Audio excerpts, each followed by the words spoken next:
Praise the lord. ప్రభు అయిన యేసుక్రీస్తు పరిశుద్ధ నామములో మీ అందరికీ హృదయపూర్వకమైన వందనాలు తెలియజేస్తున్నాం. ఈ నిత్య కృప అనేటువంటి కార్యక్రమాలు మీకు మాత్రమే కాదు, మీ స్నేహితులు, మీ బంధువులు, మీ రక్త సంబంధులకు కూడా దేవుని వాక్యాన్ని షేర్ చేయండి. షార్ట్ పీరియడ్లో మరి ఒక 10 నుంచి 12, 15 నిమిషాల లోపే ప్రతిరోజు కూడా వాక్యము మీ కొరకు సిద్ధపరచబడుతుంది. కాబట్టి ఏ ఒక్కరూ కూడా దేవుడి సన్నిధిలో దేవుని వాక్యాన్ని బట్టి అనాలోచనగా ఉండదు. ఈ పరిచర్యలో మీరు కూడా పాలిభాగస్తులైన వారై ఉంటే ఇతరులకు తెలియచేయండి, షేర్ చేయండి. దేవుని వాక్యాన్ని శ్రద్ధాభక్తితో రోజువారీగా మనము దేవుని మాటలు మనం విందాం. మంచిది. పరిశుద్ధ గ్రంథములో నుంచి ఎఫెసీయులకు రాసిన పత్రిక 4వ అధ్యాయం 1వ వచనం. కాబట్టి మీరు సమాధానమనే సంబంధము చేత ఆత్మ కలుగు చేయు ఐక్యతను కాపాడుకొనుచు శ్రద్ధ కలిగిన వారై ప్రేమతో ఒకరినొకరు సహించుచు దేవుని సన్నిధిలో మనము జీవించాలి. ఇక్కడ ఈ పూట వాక్యము ఆత్మ కలుగు చేయు ఐక్యత. ఆత్మ కలుగు చేయు ఐక్యత.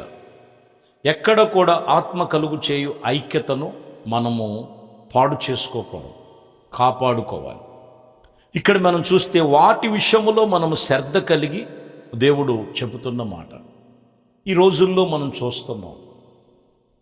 ఎక్కువగా మీరు గమనించినట్లయితే ఈ ఐక్యత అనేది లోకానుసరంది కాదండి. యేసుక్రీస్తు రక్తములో కడగబడి సంఘములో చేర్చబడి సంఘమునకు ఇయ్యబడినటువంటి ఈ ఐక్యతను మనము కాపాడుకునే విషయంలో జాగ్రత్త. ఆత్మ వలనే ఐక్యతను మనము సిద్ధపరుచుకోవాలి. ఆత్మ వలనే ఆ ఐక్యతను కాపాడుకోవాలనేది మనం చాలా జాగ్రత్తగా మనం గమనించాలి. చూద్దాము. హెజ్కేలు గ్రంథములో 37వ అధ్యాయం 37వ అధ్యాయం 23వ వచనాన్ని చదువుతున్నారు. వారిని ఏకజనముగా చేసి వారందరికీ ఒకే రాజునైనా నియమించెదను. తమ విగ్రహముల వలన గాని తమ చేసుకున్న హేయమైనటువంటి క్రియల వలన కానీ ఏ అతిక్రమ క్రియల వలనే కానీ వారికి ఇక మీదట తమను తాము అపవిత్రపరుచుకొని ఉన్నారు. తాము నివసించవలసిన చోటులో వారిని మానక పాపములను ఇంకను చేయకుండా వారిని రక్షించి వారిని పవిత్రులు చేసేదనని, మరి అప్పుడు వారు నా జనులయుందురు, నేను వారికి దేవుడినై ఉందును. ఇక్కడ హెజ్కేలు రాసినటువంటి మాటల్లో ఏమని ఉన్నదంటే, నేను వారిని ఏకజనముగా చేసేదను. ప్రాముఖ్యమైన మాట. ఏకజనముగా చేసేదను అంటే ఇది ఒక మరి ఫెలోషిప్, ఐక్యత. ఎలాగంట ప్రభు చెప్తున్నారు, ఆయన ఏకజనముగా చేయటానికి దేవుడు మనల్ని నియమించాడు.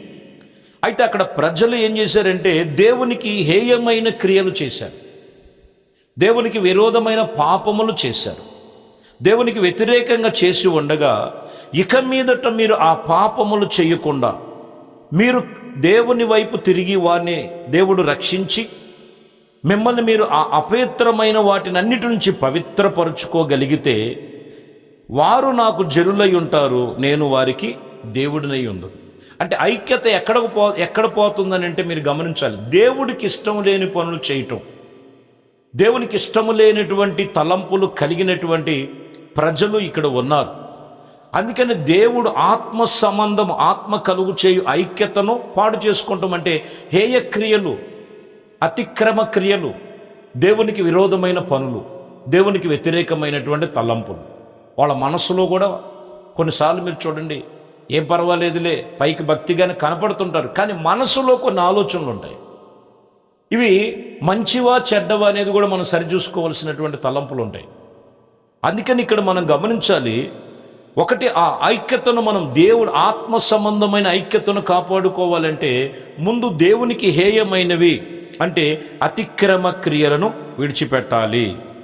11వ అధ్యాయం 19వ వచనంలో మీరు చూడండి, ఇక్కడ గమనిస్తే ఎజ్కేలు గ్రంథములో 11:19, వారు నా కట్టడాలను నా విధులను అనుసరించి గైకొనినట్లు నేను వారి శరీరములో నుండి రాతి గుండెను తీసివేసి మాంసము గుండెను ఇచ్చెదను.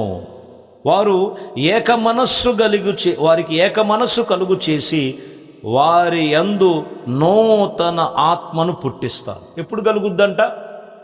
మీరు గమనించాలి.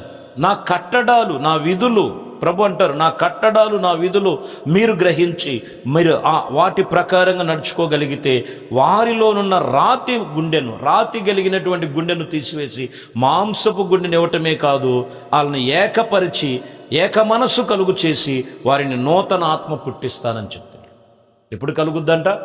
వాక్యం ఇక్కడ చెప్తున్న మాట, ముందు ఆయన కట్టడాలేంటి, ఆయన విధులేంటి, ఆయన చూపించినటువంటి మార్గం ఏంటి, దాన్ని మనము ఆచాతూచి తప్పుకోకుండా మనం అనుసరించినప్పుడు వాక్యం చెప్తున్నటువంటి మాట, ఏ విషయంలో కూడా దేవుడు నిన్ను విడిచిపెట్టడు. చాలామంది దేవుణ్ణి నమ్ముకున్నాం, ప్రార్థన చేస్తున్నాం, కార్యాలు కొరకు చూస్తుంటారు, కానీ కార్యాలు ఎప్పుడు జరుగుతాయో తెలుసా ప్రియులారా? నువ్వు ఆయన కట్టడాలు ఆయన విధులను అనుసరించి నడుచుకొని దేవుడు ఆత్మపూర్వమైనటువంటి దేవుని మాటలు వింటున్నప్పుడు నువ్వు ఐక్యతను, యేసయ్యతో ఐక్యత ఉండాలి, సంఘముతో ఐక్యత ఉండాలి, పరిశుద్ధాత్మిక ఐక్యత కను కాపాడుకున్నటకు మనం మంచి మనస్సాక్షి కలిగినటువంటి అనుభవంలో ఉన్నప్పుడు దేవుడు ప్రతి ఒక్కటి కూడా నూతనమైన కార్యాలతో పాటు నూతనమైన ఆత్మను కూడా పుట్టిస్తారు ఆయన. అట్టి కృపలో దేవుడు మనల్ని ఉండటానికి పిలిచాడు ఆయన. చూడండి, 1 కొరింథీయులకు రాసిన పత్రిక 1వ అధ్యాయం 10వ వచనంలో చదివితే, సహోదరులారా మీరందరూ ఏకభావముతో మాట్లాడవలెనని మీలో కక్షలు లేక మనస్సుకు ఏక మనసుతో మీరు ఏక తాత్పర్యముతో మీరు సన్మర్దులై ఉండవలెనని మన ప్రభు అయిన యేసుక్రీస్తు పేరట మిమ్మల్ని బ్రతిమిలాడుకొనుచున్నాను లేదా వేడుకొనుచున్నాను. ఇక్కడ దైవజనుడు ఏమని చెప్తున్నాడండి? సహోదరులారా మీరందరూ ఏకభావముతో మాట్లాడాలి, ఏకభావముతో మీలో ఉండాలి, కానీ కక్షలు లేకుండా ఉండి మీరు ఏక మనస్సుతో ఏక ఆత్మతో మీరు ఉండాలి. దానికి సమర్థులై ఉండటానికే ప్రభు పిలిచారు. ఈ రోజుల్లో మనం చూస్తే వీళ్ళలో కక్షలు, దేవుని పిల్లలు కక్షలు. ఒక సంఘములో ఉన్నారంటే ఆమంటే ఏముకు పడదు, ఏమంటే ఆమెకు పడదు. అర్థమైందండి? కొంతమంది సేవకుల్లో చూస్తే వాళ్ళంటే వీళ్ళకు పడదు, వీళ్ళంటే వాళ్ళకు పడదు. ఇది ఆత్మ సంబంధమైనటువంటిది కాదు, దేవుని ఆత్మకు దూరము చేసేటువంటి పనులు ఇవి. అందుకని ఇక్కడ ఏమంటున్నాడంటే, మీరు ఏక మనస్సు గలవారై ఉండాలి. మన ప్రభు అయిన యేసుక్రీస్తుతో మనం ఏకమై ఉండాలి. మనం ఏకమై ఉండగలిగితే ఆత్మ సంబంధము కలుగు చేసే ఐక్యతను మనము కాపాడుకోగలుగుతాం. ఈరోజు వాక్యం ఏంటంటే, ఆత్మ వలన ఐక్యతను మనం కాపాడుకోవాలి, సంఘ ఐక్యతను కాపాడుకోవాలి, మంచి సహవాసాన్ని కాపాడుకోవాలి, ఆత్మీయతను మనం చాలా జాగ్రత్తగా కాపాడుకోవాలి. కొంతమంది సంఘానికి దూరం అయిపోయి మంచి ఆత్మీయ సహవాసాన్ని కోల్పోతారు, మంచి సేవకులను కోల్పోతారు, మంచి దేవుని ఉపదేశము చెప్పేటువంటి సేవకులను వదిలేసి కల్పనా కథల వైపు దురద చెవులు కలిగిన వారై వాళ్ళు మనసును త్రిప్పుకుంటారని మరి దైవజనుడు పౌలు గారు చెప్తున్నారు వాక్యం. కాబట్టి ఇక్కడ ఆత్మ వలన ఐక్యతను కాపాడుకోవాలి, మంచి సహవాసాన్ని కాపాడు. కార్యాలు జరిగేదాకా ఒకటి, కార్యాలు జరిగిన తర్వాత కొంతమందిని నేను చూస్తుంటాను, కార్యాలు జరగక ముందేమో అయ్యా మీరంత గొప్పోళ్ళు లేరు, లేకపోతే ఇంకొకటి అని చెప్పినటువంటి వారు సహితం కార్యాలు జరగగానే ఈయనెవరో అన్నట్లుగా, అది మంచి ఆలోచన కాదు. దాని ఫలితము, దాని ప్రమాదాలు పొంచి ఉన్నాయి అనేది మీరు జ్ఞాపకం చేసుకోవాలి. ఈరోజు వాక్యం చెప్తున్న మాట, మనం ఏం కలిగి ఉండాలంటే ఆత్మ వలన ఐక్యతను కాపాడుకోవాలి. అందుకనే మరి కీర్తన గ్రంథములో ఈ ఐక్యతను గురించి 133వ కీర్తనలో మొదటి నుంచి కూడా చెప్తుంటారు. 2వ వచనంలో మీరు చదివితే, అది తల మీద పోయబడిన అహరోను గడ్డము మీదుగా కారిన ఆత్మ ఆయన అంగి అంచుల వరకు దిగి వచ్చినటువంటి పరిమళ తైలముగా నుండెను. అంటే ఇది ఒక ఐక్యతను చూపిస్తుంది. ఇది ఒక ఐక్యతను చూపిస్తుంది. ఇది పరిమళ తైలము.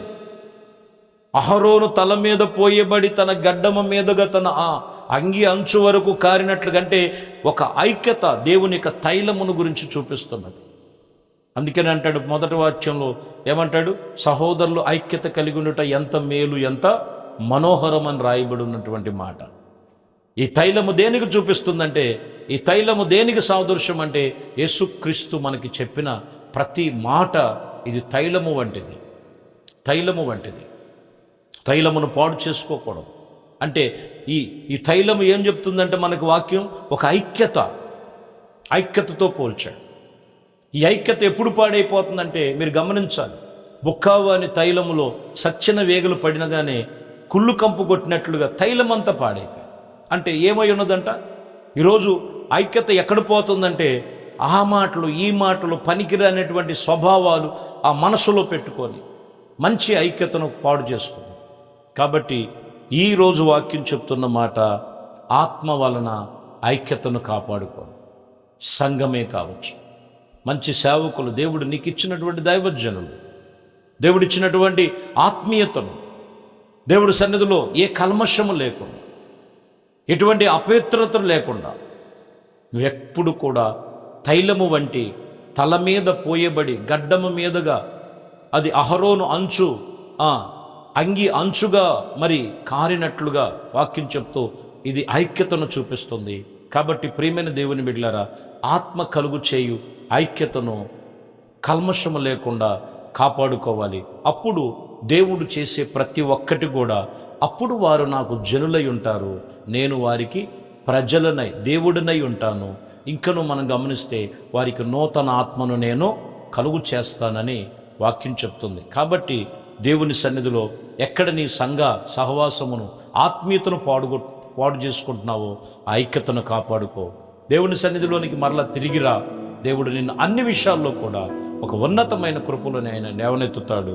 అట్టి కృప దేవుడు మీ అందరికీ దయచేయునుగాక.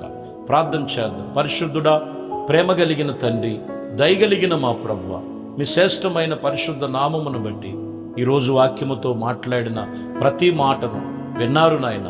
వినిన ప్రతి ఒక్కరిని కూడా అయ్యా ఆత్మ వలన ఐక్యతను కాపాడుకోమని చెప్తాం.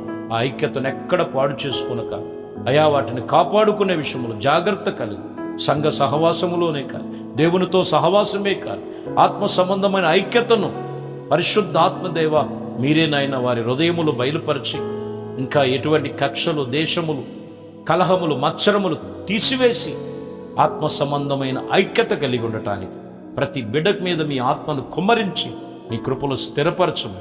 యేసుక్రీస్తు పరిశుద్ధ నామములో ప్రార్థించి వేడుకొనుచున్నాము తండ్రి, ఆమెన్. దేవుడు మిమ్మల్ని దీవించి ఆశీర్వదించునుగాక. ఆమెన్. పరిశుద్ధ తెలియజేస్తున్నాం.